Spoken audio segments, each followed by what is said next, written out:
Hi friends, ನಾನು ನಿಮ್ಮ ಸಖಿ Gauri Madhuri. Welcome to my another blog.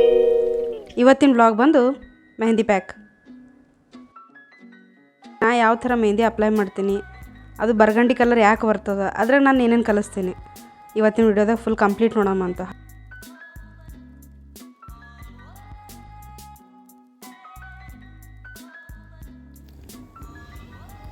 First ನಾವು ಮಾಡ್ಬೇಕಾಗಿತ್ತು ಏನಪ್ಪ ಅಂತಂದ್ರೆ ಡಿಕಾಷನಿಗೆ 2 ಗ್ಲಾಸ್ ನೀರು ಇಟ್ಟೀನಿ. 2 ಗ್ಲಾಸ್ ನೀರಿಗೆ 1.5 ಚಮಚದಷ್ಟು ಚಾಯ್ಪತ್ತಿ ಹಾಕಿ ಡಿಕಾಷನ್ ರೆಡಿ ಮಾಡ್ಕೋಬೇಕು. ಅದು ಸ್ವಲ್ಪ ಹೊತ್ತನ ಬಾಯ್ಲ್ ಆಗಬೇಕದು.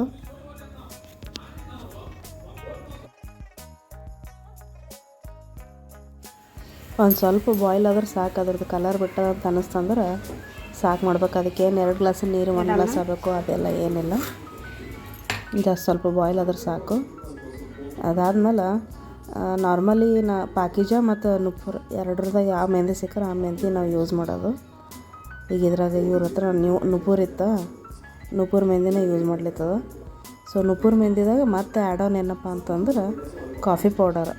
ಅವು ಸಣ್ಣ ಸ್ಯಾಚೆಟ್ಸ್ ಇರ್ತಾವಲ್ಲ 2 ರೂಪೀಸ್ದು, ಅದು 1.5 ಸ್ಯಾಚೆಟ್ ಕಾಫಿ ಪೌಡ್ರ್ ಆ್ಯಡ್ ಮಾಡ್ಯಾರ. ಅದೆಲ್ಲ ಸ್ವಲ್ಪ ಕಾಫಿ ಪೌಡ್ರ್ ಮತ್ತು ಮೆಹಂದಿ ಸ್ವಲ್ಪ ಚೆಂದ ಕಲಸಿ ಅದರೊಳಗೆ ನೆಕ್ಸ್ಟ್ ಡಿಕಾಷನ್ ತೊಗೊಂಡು ಆ್ಯಡ್ ಮಾಡೋದು. ಡಿಕಾಷನ್ಲಿಂತ ಚೆಂದ ಮೆಹಂದಿದಾಗ ಹಾಕಿಸಿಂದ ಮಿಕ್ಸ್ ಮಾಡಬೇಕು. ಒಂದಿಷ್ಟು ಜನ ಏನು ಮಾಡ್ತಾರೆ ಅಂತಂದ್ರೆ ಡಿಕಾಷನ್ ಸೋಸ್ಲಾರ್ದಂಗೆ ಹಾಕ್ತಾರೆ, ಬಟ್ ಸೋಸ್ ಹಾಕೋದು ಬೆಟ್ರ. ಅಪ್ಲೈ ಮಾಡ್ಲಿಕ್ಕೆ ಈಸಿ ಇರ್ತದೆ. ವೇಸ್ಟ್ ಮಾಡಬಾರ್ದು ಅಂಥೇಳಿ ಚಾಯ್ಪತ್ತಿನೂ ಹಾಗೆ ಹಾಕ್ತಾರೆ ಒಂದಿಷ್ಟು ಜನ. ಹಂಗೆ ಮಾಡಿದ್ರೆ ಅದು ನೀಟಾಗಿ ಕರೆಕ್ಟ್ ಅಪ್ಲೈ ಆಗೋಲ್ಲ. ಸೊ ಬೆಟ್ರ್ ಸೋಸ್ ಕೆಸಿಂದ ಮಾಡಿರಿ.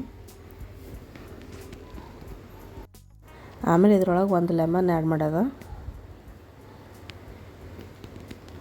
ಲೆಮನ್ ಎಲ್ಲರಿಗೂ ಬರೋಲ್ಲ, ಬಟ್ ಆ್ಯಡ್ ಮಾಡೋದು ಒಳ್ಳೆಯದು. ಬಿಕಾಸ್ ಇದರ್ಲಿಂದ ಶೈನಿಂಗ್ ಜಾಸ್ತಿ ಬರ್ತದೆ. ಲೆಮನ ಪ್ಲಸ್ ಕರ್ಡ್ ಎರಡು ಕೂದಲಿಗೆ ಚಲೋ ಇದು ನಾರಿಶ್ ಆಗ್ತದೆ ಹೇರ್. ಮೇನ್ ಏನಪ್ಪ ಅಂತಂದ್ರೆ ಡ್ಯಾಂಡ್ರಫ್ ಕಂಟ್ರೋಲ್ ಮಾಡ್ತದೆ ಇದು.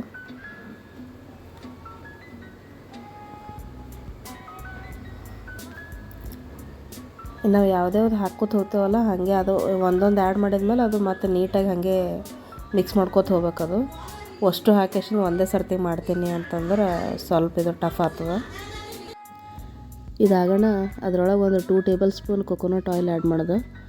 ಯಾಕಪ್ಪ ಅಂತಂದ್ರೆ ಅದ್ರಲ್ಲಿಂತ ಹೇರ್ ರಫ್ ಆಗೋಲ್ಲ. ಯಾಕಂದ್ರೆ ನಾರ್ಮಲಿ ಹೆನ್ನ ಪ್ಯಾಕ್ ನಾವು ಹಾಕಿ ವಾಶ್ ಮಾಡಿದ್ಮೇಲೆ ಹೇರ್ ಪೂರ ರಫ್ ಆಗ್ತದೆ. ಸೊ ಆ ರಫ್ನೆಸ್ಸಿಗೆ ಅವಾಯ್ಡ್ ಮಾಡೋ ಸಲ ಇದ್ರೊಳಗೆ ಒಂದಿಷ್ಟು ಕೊಕೊನಟ್ ಆಯಿಲ್ ಹಾಕಿದೇವೆ ಅಂತಂದ್ರೆ ಕೂದಲು ಸ್ವಲ್ಪ ಸ್ಮೂತ್ ಇರ್ತವೆ.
ನಾರ್ಮಲಿ ಬರೀ ಡಿಕಾಷನ್ ಕಲ್ಸ್ಕೇಶಿಂದ ಒಂದಿನ ಇಡ್ತದೆ. ಅದಕ್ಕೆ ಒಂದು ನೈಟ್ ಸೋಕ್ ಮಾಡಿ ನೆಕ್ಸ್ಟ್ ಡೇ ಇವೇನು ಎಕ್ಸ್ಟ್ರಾ ಇಂಗ್ರೀಡಿಯೆಂಟ್ಸ್ ಎಲ್ಲ ಏನಿದವಲ್ಲ ಅವೆಲ್ಲ ನಾವು ನೆಕ್ಸ್ಟ್ ಡೇ ಹಚ್ಕೋದಕ್ಕಿಂತ ಮೊದಲು ಆ್ಯಡ್ ಮಾಡ್ಕೊಂಡು ಕಲಿಸ್ಬೇಕು. ಅವೆಲ್ಲ ನೀವು ನೋಡ್ಲಿಕ್ಕತ್ತಿರ್ಬೋದು ನಂದು ಗ್ರೇ ಹೇರ್ಸ್. ಇಷ್ಟು ಗ್ರೇ ಹೇರ್ಸ್ ಇದ್ವಲ್ಲ, ಈಗಿದು ಬಿಫೋರ್ ಅಪ್ಲೈಯಿಂಗ್. ಇದು ಅಪ್ಲೈ ಮಾಡಿದ್ಮೇಲೆ ಮತ್ತೊಂದು ಸರ್ತಿ ತೋರಿಸ್ತೀನಿ ನಿಮಗೆ ಹೆಂಗೆ ಕಾಣಿಸ್ತಾವ ಅನ್ನೋದು. ಅಪ್ಲೈ ಮಾಡೋದನ್ನು ವಿಡಿಯೋ ಮಾಡೀನಿ. ಯಾಕಂತಂದ್ರೆ ಒಂದಿಷ್ಟು ಜನಕ್ಕೆ ಇದು ಪ್ರಾಪರ್ ಅಪ್ಲೈ ಮಾಡೋದು ಗೊತ್ತಿಲ್ಲ. ಪ್ರಾಪರ್ ಅಪ್ಲೈ ಏನಪ್ಪ ಅಂತಂದ್ರೆ ನಾವು ಹಳ್ಳೆ ತಿಲ್ಲಿಂತ ಕೆಳಗೆ ಸೆಂಟ್ರಲ್ಲಿಂತ ಒಂದು ಎಳೆ ತೆಗೆದ ಕೆಶಿಂದ ಸುತ್ತಬೇಕು. ಸುತ್ತಿ ನಡು ಬೇತ್ಲ ತೆಗೆದ ಕೆಶಿಂದ 2 ಕಡೆ ಹೇರ್ ಸ್ಪ್ಲಿಟ್ ಮಾಡಿ ಅಪೋಸಿಟ್ ಸೈಡ್ಲಿಂತ ಒಂದು ಸೈಡ್ಲಿಂತ ನೀವು ರೈಟ್ ಹೇರ್ ತೊಗೊಂಡ್ರಿ ಅಂತಂದ್ರೆ ಅದು ಲೆಫ್ಟ್ ಸೈಡ್ಲಿಂತ ಸುತ್ತಿ ರೈಟಿಗೆ ತರಬೇಕು. ಲೆಫ್ಟ್ ಸೈಡ್ಲಿಂತ ತೊಗೊಂಡ್ರಿ ಅಂತಂದ್ರೆ ಅದು ರೈಟ್ ಸೈಡ್ಲಿಂತ ಸುತ್ತಿ ಲೆಫ್ಟ್ ಸೈಡಿಗೆ ತರಬೇಕು. ಸೊ ಎರಡು ಸಾರಿಲಿಂದ ಅಪೋಸಿಟ್ ಹೀಗೆ ಸುತ್ಕೊಂತ ಹೋಗ್ಬೇಕು. ಸೊ ದಟ್ ನಾವು ವಾಶ್ ಮಾಡ್ಬೇಕಾದ್ರೂ ಅದು ಈಸಿಲಿ ನಮಗೆ ಓಪನ್ ಆಗ್ತಿರ್ತಾವೆ ಹೇರ್ ತಾನೇ ಲೇಯರ್ ಓಪನ್ ಆಗ್ತಿರ್ತವೆ. ವಾಶ್ ಮಾಡ್ಲಿಕ್ಕೂ ಈಸಿ, ಪ್ಲಸ್ ಚಲೋ ನೀಟ್ ಅಪ್ಲೈನೂ ಆಗ್ತದೆ. ಕಲರ್ನು ನೀಟ್ ಸ್ಕಾಲ್ಪ್ಲಿಂತ ಹೇರ್ಸ್ ತನಕ ಎಲ್ಲ ಕಡೆ ಸ್ಪ್ರೆಡ್ ಆಗ್ತದೆ.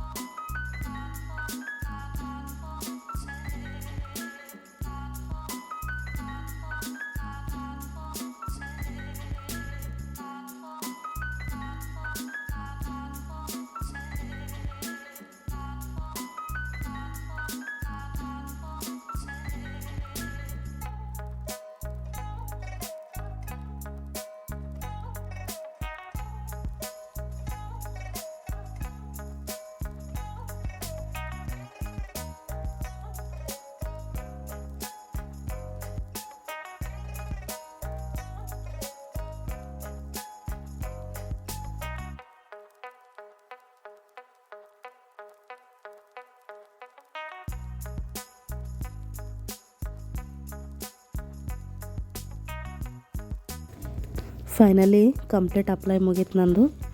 ಇದಾದ್ಮೇಲೆ 3 hours ರೆಸ್ಟ್ ಕೊಟ್ಟು 3 hours ಆದಮೇಲೆ ಹೇರ್ ವಾಶ್ ಮಾಡಿದೆ. ಹೇರ್ ವಾಶ್ ಮಾಡಿದ್ಮೇಲೆ ನೀವು ನೋಡ್ಬೋದು ಹೆಂಗೆ ಕಾಣಿಸ್ಲಿಕ್ಕತ್ತವ ಅಂತ ಹೇಳ್ಕೇಶಿಂದ ಏಕ್ದಮ್ ಸಿಲ್ಕಿ ಕಲರ್ಫುಲ್. ಏನಪ್ಪ ಅಂತಂದ್ರೆ ಬರ್ಗಂಡಿ ಕಲರ್ ಬರ್ತಾವೆ ಇದಕ್ಕೆ. ನನಗೆ ಬಂದಿದ್ದ ಕಲರ್ ಬರ್ಗಂಡಿ. ಈ ಥರ ಹೇರ್ ಪ್ಯಾಕ್ ಮಾಡ್ಕೊಂಡು ಕೇಶಿಂದ ಅಪ್ಲೈ ಮಾಡಿಕೊಂಡು ಟ್ರೈ ಮಾಡಿ ನೋಡಿರಿ. ನಿಮಗೂ ಈ ಥರ ಕಲರ್ ಬಂತು ಅಂತಂದ್ರೆ ಒಂದು ಸರ್ತಿ ನನಗೆ ಕಮೆಂಟ್ ಬಾಕ್ಸ್ನ ತಿಳಿಸ್ರಿ. ನೋಡ್ಬೋದು ನೀವು ನನ್ನ ಹೇರ್ ಎಷ್ಟು ಹೆಲ್ದಿ, ನೀಟ, ಬರ್ಗಂಡಿ, ಸಿಲ್ಕಿ ಕಾಣಿಸ್ಲಿಕ್ಕತ್ತ ಅಂಥೇಳಿ. ಐ ಹೋಪ್ ಈ ವಿಡಿಯೋ ನಿಮಗೆ ಇಷ್ಟ ಆಗಿದೆ ಅಂತ ಅನ್ಕೋತೀನಿ. ಹಾಗೆ ಹೆಲ್ಪ್ಫುಲ್ನೂ ಆಗಿರ್ಬೋದು ಅಂತ ಅನ್ಕೋತೀನಿ. ಈ ವಿಡಿಯೋ ನಿಮಗೆ ಇಷ್ಟ ಆಗಿತ್ತು ಅಂತಂದ್ರೆ ಒಂದು ಸರ್ತಿ ಲೈಕ್ ಮಾಡಿರಿ. ಸಬ್ಸ್ಕ್ರೈಬ್ ಏನೋ ಮಾಡಿದ್ದಿಲ್ಲ ಅಂತಂದ್ರೆ ಪ್ಲೀಸ್ ಸಬ್ಸ್ಕ್ರೈಬ್ ಮಾಡಿರಿ. ಕಾಮೆಂಟ್ನಾಗ ಏನನ್ನ ತಿಳಿಸೋ ಮಾತ್ರ ಮರಿಬೇಡ್ರಿ. Thank you for watching. Like, share, comment and subscribe.